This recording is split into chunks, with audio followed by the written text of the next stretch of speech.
The dreaded arrival. The coffee maker on Nexus Prime had been broken for 3 weeks, and Captain Marcus Reed was starting to take it personally. He sat in the station's dimly lit cantina, stirring synthetic cream into what the menu optimistically called morning fuel but tasted more like liquid regret. Around him, the usual collection of traders, smugglers, and spacers nursed their drinks and shared gossip from the outer rim. Marcus had been coming to this cantina for 5 years now, ever since he'd started running salvage operations in the forgotten corners of space. At 42, he'd learned that the best stories and the worst coffee could usually be found in the same places. His weathered hands wrapped around the mug as he listened to the conversations flowing around him like a familiar tide. "Heard another ship went missing near the Crimson Nebula," muttered a grizzled freighter pilot at the next table. "Third one this month." His companion, a woman with scars crossing her left cheek, shook her head grimly. "Nobody comes back from sanguine space. That Blood Queen doesn't leave survivors." Marcus had heard variations of this conversation countless times. The Sanguine Empire controlled a vast stretch of space beyond the nebula, and their ruler had earned a reputation that sent shivers through even the bravest spacers. Queen Vexaria, they called her the Crimson Sovereign, the Blood Queen, the death that walks among stars. Stories said she drained the life from entire worlds, that her ships appeared like ghosts to harvest human colonies, that she commanded legions of warriors who fed on fear itself. Most people stayed far away from sanguine territory. Marcus had always wondered why someone would build such a terrifying reputation unless they had something important to hide. The cantina's communication array crackled to life, cutting through the ambient chatter. Static filled the air before a weak voice broke through, barely audible above the interference. "Anyone out there, stranded on Kepler 7, both human and sanguine vessels. Need immediate assistance. Running out of time." The transmission dissolved back into static, leaving the cantina in an uncomfortable silence. Marcus felt every eye in the room turn toward him. As the most experienced salvage captain in the sector, distress calls usually fell into his lap by default. "You're not seriously considering it," said Commander Thorne, the station's security chief, sliding into the seat across from Marcus. "That signal came from deep inside sanguine space." Marcus studied the older man's worried expression. Thorne had been a good friend over the years, but he'd also seen too many good people disappear into the void. "Someone's in trouble, James. Human and sanguine, according to that transmission." "Exactly my point." Thorne leaned forward, lowering his voice. "Since when do sanguines call for help? It's obviously a trap. The Blood Queen probably sent that signal herself to lure in rescue ships." Around them, other patrons nodded in agreement. The fear of the Sanguine Empire ran deep throughout human space. Stories of their brutality had been passed down through generations of spacers, each telling growing more horrific than the last. Marcus finished his terrible coffee and stood up, dropping a few credits on the table. "Maybe it's a trap. Maybe it's not, but I've never been one to ignore people in need." "People? Yes," Thorne said, standing as well. "But we're talking about sanguines. They're not like us, Marcus. They're predators. And that queen of theirs is the worst of them all." The salvage captain paused at the cantina's exit, turning back to face his friend. "You know what I've learned in 20 years of space travel, James? The scariest stories usually come from people who've never met what they're afraid of." Outside, the cantina! Nexus Prime hummed with its usual activity. The space station served as a crucial trading hub for the Outer Rim, where legitimate commerce mixed freely with less legal enterprises. Marcus made his way through the crowded corridors toward the docking bay where his ship waited. The Wanderer. Wasn't much to look at a converted cargo hauler with mismatched hull plating and engines that sang slightly off-key, but she'd never let him down. More importantly, She was equipped with the kind of sensors and defensive systems that had kept him alive through a dozen impossible salvage jobs. Lieutenant Juno Blackwood was already aboard, running pre-flight diagnostics when Marcus arrived. His engineer and first mate had been with him for 3 years, ever since he'd found her stranded on a dead mining station with nothing but spare parts and determination. She'd rebuilt half the Wanderer's systems from scratch and had never once questioned his judgment, even when that judgment led them into obviously dangerous situations. "Heard the transmission," Juno said, without looking up from her console. "Kepler 7 is 12 hours into Sanguine territory. Whatever's happening there, we'll be flying blind once we cross the border." Marcus settled into the pilot's seat and began his own pre-flight routine. "Any word from our contacts about recent Sanguine activity?" "That's the strange part." Juno frowned at her readings. "No raids, no attacks, no movement at all for the past 2 weeks. It's like they just stopped." The silence from Sanguine space had been noted by intelligence networks throughout human territory. For an empire built on fear and conquest, complete radio silence was almost more unsettling than open aggression. Some analysts wondered if there had been internal conflict. Others feared they were planning something big. Marcus initiated the launch sequence, feeling the familiar thrill that came with heading into the unknown. "Well, I guess we're about to find out what they've been up to." The Wanderer lifted off from Nexus Prime's docking bay and angled toward the edge of the system. Behind them, the space station grew smaller against the star field, its lights twinkling like a constellation of hope in the darkness. Ahead lay the Crimson Nebula, gateway to territory that had claimed dozens of ships over the years. As they approached the nebula's edge, Juno pulled up long-range sensor data on her screen. "Marcus, you should see this. I'm picking up debris, fields throughout the outer Sanguine systems. Looks like the remains of both human and Sanguine vessels." The captain studied the readings, his expression growing more serious. "Battle damage? Hard to tell from this distance.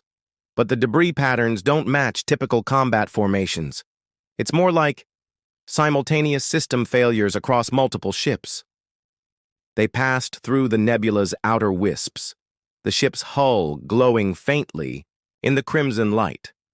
Space beyond was darker than usual, as if something had dimmed the very stars themselves. Marcus had been through many nebulae over the years, but this one felt different somehow. Expectant. The first sign of real trouble came 6 hours into Sanguine territory. Their sensors detected a massive vessel drifting dead in space, its hull bearing the distinctive organic curves of Sanguine design. As they approached, more ships became visible, floating like ghosts in the void, their lights extinguished and their engines cold. "It's a graveyard," Juno whispered, her voice barely audible over the bridge's gentle hum. Marcus maneuvered the Wanderer carefully between the dead ships, noting the complete absence of battle damage. Whatever had killed these vessels, it hadn't been weapons fire. "Run a full-spectrum analysis. I want to know what happened here." The sensor sweep revealed traces of exotic radiation throughout the debris field, along with something else that made Juno's eyes widen in surprise. "Marcus, I'm detecting human technology integrated into these Sanguine ships, fusion reactors, nav computers, even some of our communication arrays." Before Marcus could respond, their own communication system crackled to life. This time, the signal was stronger, clearer, and carried an undertone of genuine desperation. "Rescue Ship Wanderer, this is Kepler 7 emergency broadcast. We have both human and Sanguine survivors requesting immediate evacuation. Plague outbreak has affected both species. Repeat, this is not a combat situation. We need medical assistance. And transport off-world immediately." Marcus looked at Juno, seeing his own thoughts reflected in her expression. Everything they'd been told about the Sanguine Empire, everything they'd feared about the Blood Queen, suddenly seemed less certain in the face of this floating graveyard and desperate plea for help. "Set course for Kepler 7, he said finally. And Juno? Prep the medical bay. I have a feeling we're going to need it. As the Wanderer pushed deeper into sanguine space, leaving the dead fleet behind, neither crew member noticed the single ship that detached itself from the debris field and began following them at a careful distance. Aboard that ship, Queen Vexaria watched their progress with eyes that had seen too much death and held too little hope. For the first time in months, someone was coming to help instead of running away. The question was whether they would still feel the same way once they learned the truth about what had really happened in sanguine space and why the most feared ruler in the galaxy had been sending distress calls into the void, hoping against hope that someone, somewhere, might still believe in mercy over fear. Into the heart of darkness, Kepler-7 hung in space like a wounded animal, its surface scarred by impact craters and atmospheric storms that painted the planet in shades of rust and amber. As the Wanderer approached the world's upper atmosphere, Marcus could see the wreckage of several ships scattered across the northern continent. Some bore the sleek lines of human design, while others showed the organic curves characteristic of sanguine vessels. Life signs are scattered but stable, Juno reported from her station. Looks like survivors from both fleets managed to establish some kind of base camp near the equator. I'm also picking up... This is strange. Marcus glanced over at his engineer, noting the confusion in her voice. What is it? Energy signatures that don't match either human or sanguine technology. Something else was here first, and it's still active. Juno's fingers danced across her console, trying to make sense of the readings. Whatever it is, it's big. Underground network covering most of the planet. The communication array crackled again, and this time the voice was clearer, tinged with an accent Marcus didn't recognize. Rescue vessel, this is Lieutenant Commander Zara Cross of the merchant ship Daybreak. We've established a temporary shelter with sanguine survivors. The situation is complicated. Marcus activated the comm system. Commander Cross, this is Captain Marcus Reed aboard the salvage ship Wanderer. What's your status down there? A pause, then the voice returned with obvious relief. Captain Reed, thank the stars. We've been stranded here for 6 days. Both our ships were disabled by some kind of energy pulse when we entered the system. The Sanguines. They're not what we expected. Before Marcus could ask for clarification, a new voice cut into the transmission. This one was deeper, with harmonics that seemed to resonate through the ship's hull. Human vessel, this is War Leader Tan of the Imperial Guard. We request immediate evacuation for our wounded. The plague spreads quickly here. Juno's eyes widened. Marcus, that was a sanguine-speaking human standard. Since when do they know our language? The captain was wondering the same thing. Everything about this situation contradicted what they'd been taught about the Sanguine Empire. Commander Cross, what's the situation with the Sanguines? Are they hostile? Negative, Captain. They've been helping us survive. Their medics have been treating our sick, and their engineers are working with ours to repair the comm systems. Whatever stories we heard about them, they're not the whole truth. Marcus exchanged glances with Juno before responding. Understood. We're beginning our descent now. Transmit coordinates for the safest landing zone.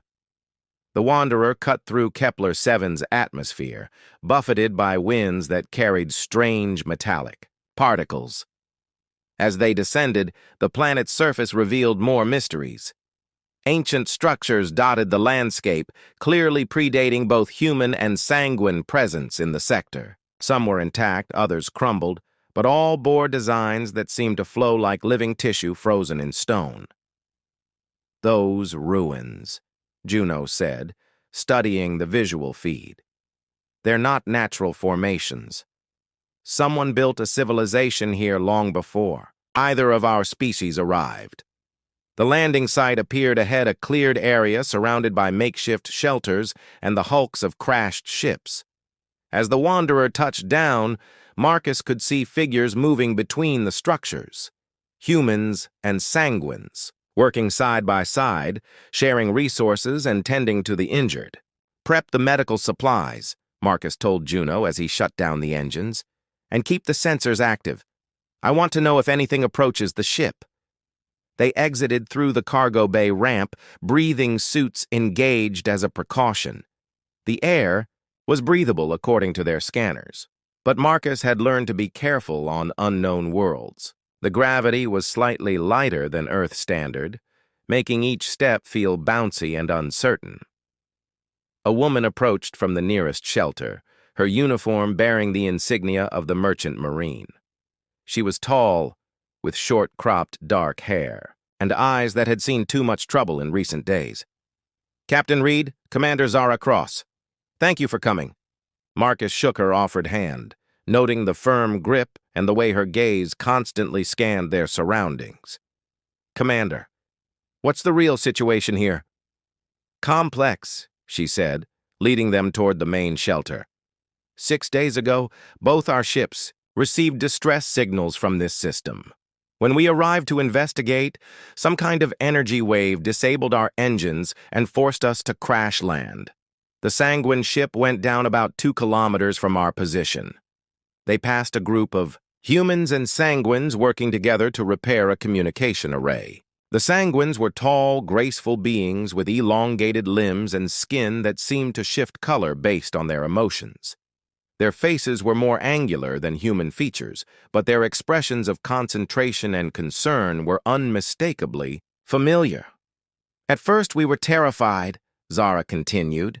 Everything we'd heard about them suggested they'd kill us on sight. But when some of our people were injured in the crash, they sent medics to help. Turned out half their crew was sick, with some kind of plague, and our doctors had medications that could treat it. A Sanguine approached them, moving with fluid grace despite obvious exhaustion.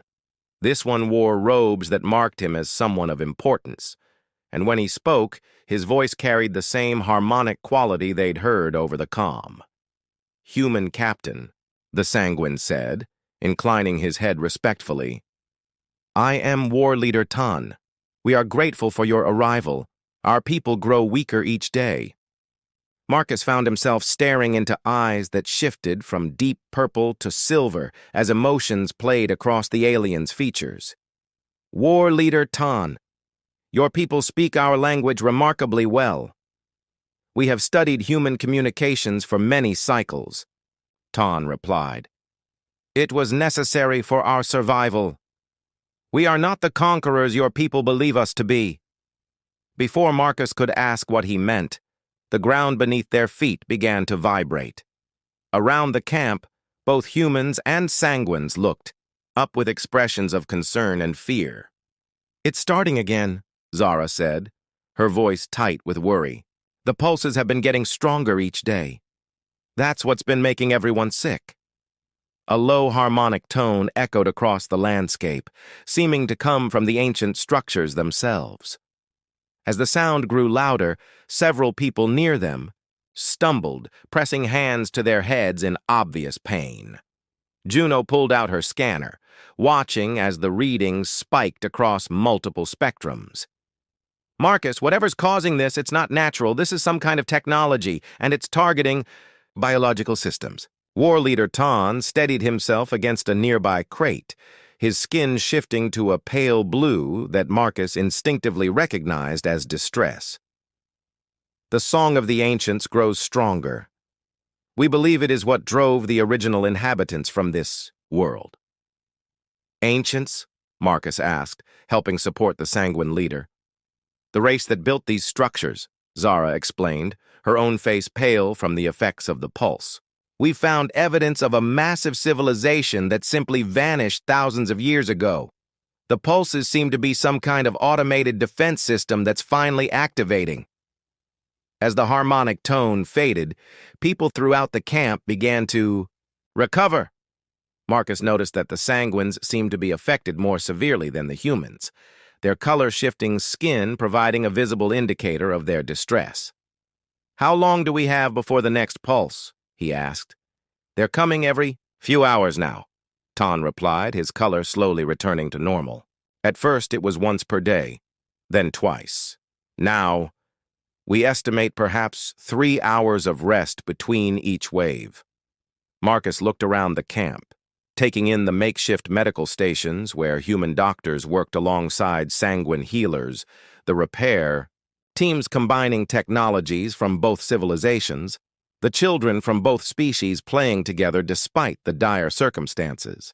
Commander Cross, how many people are we talking about? Total? 47 humans, 32 sanguines, she replied immediately. The Wanderer can't carry that many. No, but I know ships that can, Marcus said, pulling out his communicator.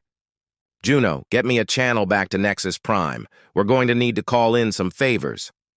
As his engineer worked to establish communications, Marcus found himself studying the interaction between the two species. Everything he'd been taught suggested that humans and sanguines were natural enemies, that their biology and psychology were fundamentally incompatible. But watching them work together, sharing resources and knowledge, he couldn't see any evidence of the hostility that supposedly existed between them. War Leader Tan noticed his observation. You wonder why we are not the monsters your stories describe? The thought had occurred to me, Marcus admitted. The sanguine leader's expression grew somber, his skin shifting to deeper shades that suggested profound sadness. Our queen, Vexaria, whom you call the Blood Queen. She has spent decades trying to prevent a war between our peoples. The raids, the attacks, the reputation for brutality, all of it carefully orchestrated theater designed to keep humans away from our territory. Marcus felt the ground shift beneath his understanding of the galaxy. Why? Because we are dying, Tan said simply. Our homeworld is plague-ridden. Our colonies are failing. We needed time to find a cure, time to preserve our culture and knowledge before extinction claimed us. Fear was the only tool we had to buy that time. The implications hit Marcus like a physical blow. The terrifying sanguine empire, the Blood Queen who haunted human nightmares, the reputation that kept entire sectors of space off limits, all of it had been an elaborate deception designed not to threaten humanity, but to protect a dying civilization from interference while they fought for survival. The distress signals, he said, understanding dawning in his voice. You've been calling for help. For months, Tan confirmed. But who would come to aid the monsters they fear? Who would risk their lives for the Blood Queen's people? Marcus looked around the camp again, seeing it with new eyes. Humans and sanguines working together, sharing knowledge and resources, proving that cooperation was not only possible but natural when fear was removed from the equation. We would, he said finally. Humans would. We just needed to know you. Weren't actually monsters. Another pulse began building in the ancient structures around them, and both species prepared for another wave of the mysterious energy that threatened to destroy them all. But for the first time since arriving on Kepler 7, Marcus felt hope. They had a mystery to solve, people to save, and a galaxy full of misconceptions to correct. It was exactly the kind of impossible job that made him remember why he'd become a salvage captain in the first place. As the harmonic tone grew stronger and the ground began to shake, Marcus made a decision that would change everything. Juno, send a message back to Nexus Prime. Tell Commander Thorne we're going to need every ship he can spare. For what? She asked, fighting against the effects of the pulse. To bring the Blood Queen home.